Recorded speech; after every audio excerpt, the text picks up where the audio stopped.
one of the next mitzvot of Purim Day is the mishteh, is having the festive meal.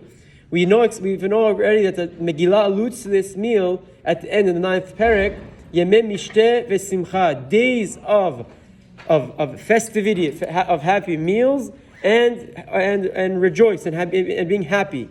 The Halacha explains, because the Megillah says Yemeh, from here we learn out that ideally, lechatchila, or meaning not just lechatchila, to fulfill the mitzvah of having your mishteh, having your seuda on Purim, you must have the meal during the day. This is unlike the other chagim, any other holiday we have. You have to have a seuda at night and during the day. Pesach at night, during the day. Shabbat at night, during the day. Every other chag, every other holiday, every other Shabbat, we have to have a meal at night and during the day. By Purim, the halacha explains that the only obligation for your seuda is during the day. On the side, there happen to be some geonim that say you should also have a seudah at night, but the halacha is not like that. You don't have an obligation to. If you do, it's a good thing, but there's no obligation to. The only obligation to fulfill your mitzvah is a seudah during the day. Now, what time during the day? So the halacha explains that first and foremost, we have an idea of tzrizim maktim mitzvot. So anyone who is vigilant and wants to fulfill a mitzvah shall do it as soon as possible.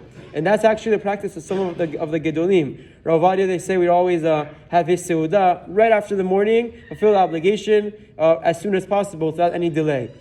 Some others like to first do the other mitzvot, and then they have the seudah. So they pray mincha gdolah, they pray early mincha, and then they have their seudah. That's also fine. Halacha explains that, however, that one shouldn't wait until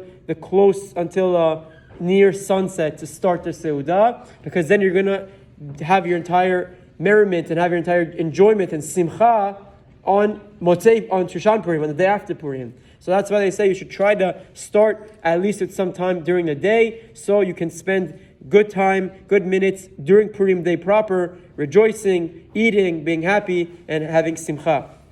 Now lastly, what do you have to eat? It's an obligation of what you have to eat. So Halacha explains that preferably one should make a hamotzi, and they make hamotzi like we do for Shabbat. There's not necessarily an obligation to have bread, but it's preferred to have bread because you want it to become a beautiful seudah.